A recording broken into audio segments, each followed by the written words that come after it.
In this video I want to ask a really important question, which is, can the Pi network, or Pi, ever become the global currency for people around the world? And do take this video with a grain of salt because there's a lot of speculation involved, but I think it's a pretty cool video in general. Well, to start off, if the Pinot Ric wants to become a global currency, there has to be a lot of low probability events that has to happen before that happens, and I'll make sure to talk about these low probability events throughout this whole video, and near the end of this video I'm also going to talk about where I truly think the Pi network will be in a couple of years. And just think about this for a second with me, because I think this video is going to be pretty insane, but I hope it entertains you guys at least. So what would exactly have to happen for Pi coins to be used like the dollar or the euro for everyday transactions? And to make this vision clear, I'm talking about massive adoption here, like everyday people using Pi coins to conduct everyday transactions, like your grandmother, your dad, your uncle, like pretty much everybody. The first thing that has to happen is for people to want to move away from the world's reserve currency right now, which is the US dollar. This would mean that the US dollar would essentially have to become worthless, like what happened to the currency of Germany back in 1923. And I'm pretty much talking about massive hyperinflation, like the value of your savings or investing account becoming useless overnight, and this is unlikely. That happened even with all the money being printed and all the money being borrowed. Most of the money being borrowed are from Japan or China, and I doubt both of these countries have an incentive to crash the US dollar, and the economies of Japan and China are too dependent on US consumers, and selling the dollar would increase the price of their products in the US, making consumers less likely to buy and pretty much killing their own economies in the process. We also can't view the printing of US dollars in isolation, even though Congress has authorized trillions of dollars being printed since 2020, so has other countries as well. Japan has authorized a $129 billion stimulus package to combat the pandemic, and China also unveiled a $500 billion fiscal stimulus package. Basically, the value of the US dollar isn't going to drop because every other country is also playing this money printing game. But this global money printing game might eventually be the reason why currencies around the world might eventually crash. And this is the first thing that needs to happen for cryptocurrencies to become the dominant currency used by people around the world. Essentially, countries around the world had to screw up so bad that there's no other choice but to use cryptocurrencies. You see, each time my country printer borrows more money, its currency loses a bit of credibility, and there will eventually be a breaking point where these currencies completely lose value. Basically, money printing is okay on an individual basis, but the aggregate might eventually become a problem. Now, I don't think countries around the world think that they have the infinite money glitch, and this is unlikely to happen again and again. But for the sake of this video, let's say that they do. Let's say that we have the pandemic 2.0 or 3.0 and also 4.0. The US is printing more money, and so is other countries around the world, and eventually gets to a point that hyperinflation really does happens. Your $1 million retirement account is now useless, your saving account is useless, and businesses can't really operate because the money that they use has no value. And for most people who's watching this video might think, now this is the chance for cryptocurrencies to take over. But not so fast. The next thing that has to happen is for people to put their money into cryptocurrencies instead of commodities or other currencies. What's more likely to happen is that there ought to be one or two currencies in the world that still have a bit of credibility, and that's where most of the money will go to, and not to mention commodities like gold and silver,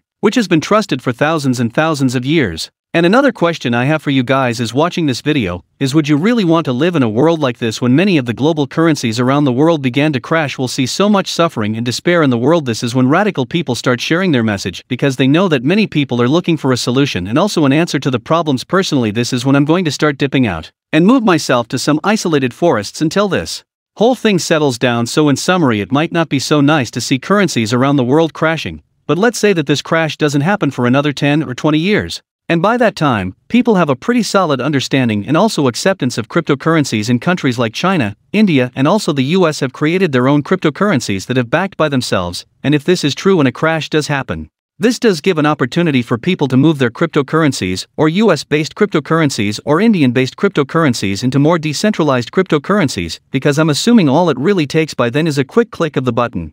And let's say that this does happen and people are exchanging their government-backed cryptocurrencies for more decentralized cryptocurrencies. And the final step to this crazy scenario is for people to put their money into Pi coins instead of other cryptocurrencies. And the question now is, why would they choose to put their money in something like Pi coin as opposed to more popular cryptocurrencies like Bitcoin? And the answer to that is that they really wouldn't as of right now, and this is because Pi coins are still unproven and still relatively small competitors, something like Bitcoin XRP and Stellar. But this doesn't mean that Pi coins don't have a chance in the future. One thing that a lot of people don't understand is that each cryptocurrency has its own use case and purpose in the world. And in 10 to 20 years we might have a wallet full of different cryptocurrencies for different uses. Bitcoin might really become the real digital gold that continues to appreciate in value. Ethereum might continue to be used for smart contracts, and Pi coins might even be used for consumer-to-consumer transactions or consumer-to-business transactions. But the truth of the matter is Pi coins to have a long way to go before any of this can really happen. The Pi network and also Pi coin need to establish some sort of credibility, and the blockchain that the Pi network runs on has to work, and the marketplace that the Pi network is trying to create has to succeed. This means that the Pi economy has to have enough buyers, sellers and also merchants, and the platform also has to continue to grow over time, and the coin has to grow so much in popularity that eventually becomes a household name. I told you guys my analysis was going to be crazy, and I wasn't lying to you guys. This is unlikely to really happen, but just bear with me for a while before I tell you guys where I really think the Pi number will be in the future. Now, this is not an easy thing to do, and many coins have tried to make this a reality. And like I said earlier, much of this is pure speculation, and this is really for the fun of the video. But the Pi number. Pi coins do have some characteristics that make it more tailored to become a cryptocurrency used for everyday transactions. Well, for starters, the Pi number is much more accessible to people around the world. In fact, all you really need to be able to earn any Pis to have a cell phone and download the app from the App Store, and this is different and much simpler from other cryptocurrencies that require more knowledge to be able to mine. And you can't say the same thing for a lot of other currencies around the world. And this accessibility might be the reason why Pi coins become the go-to choice when a crash does happen. Think about the more recent hyperinflation cases that happened in countries like Zimbabwe, and you might think that Bitcoin might become the obvious case or people in these countries. But the problem here is that Bitcoin just isn't accessible for the average person there, and the volatility of the coin was not great for making everyday purchases. But what I can say is that most of people will have a mobile phone in their pockets, and this in return will allow them to buy, sell and transact Pi coins. And from this maybe you can make the case that Pi coins will become the dominant currency for consumer-to-consumer transactions, and also consumer-to-business transactions, assuming that government currencies around the world somehow crashes. So basically, to sum up, this crazy scenario, currencies around the world have to be so mismanaged that people have to be looking for something else, and by that time cryptocurrencies also have to be so popular that people choose to put their money into these currencies instead of other foreign currencies or commodities.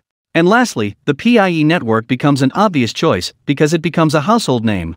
But personally, as of right now, I can't really conceptualize or even imagine this to happen. The Pi network project right now is way too early for us to even consider this. Instead, here's what I really think will happen with the project in the next couple of years. When the coins are releasing, the market will be formed, and to be honest, market right now looks pretty niched, but over time as the market continues to grow, corporations are going to start caring. And what that these corporations are going to be forced by huge amounts of Pi coins to be able to advertise on the platform, and with that more and more merchants are going to accept Pi coins as a form of currency, and this is pretty much going to be a self-sustaining economy with no one in control. If I had to guess on what will happen in the next 5 to 10 years, I'm guessing that everyone will have a wallet full of different types of cryptocurrencies. These currencies are pretty much going to be used for different purposes, and the pipelines are going to be used to make transactions on the Pi network. Now, I do think that this will happen, but the question now is how popular the Pi coins be?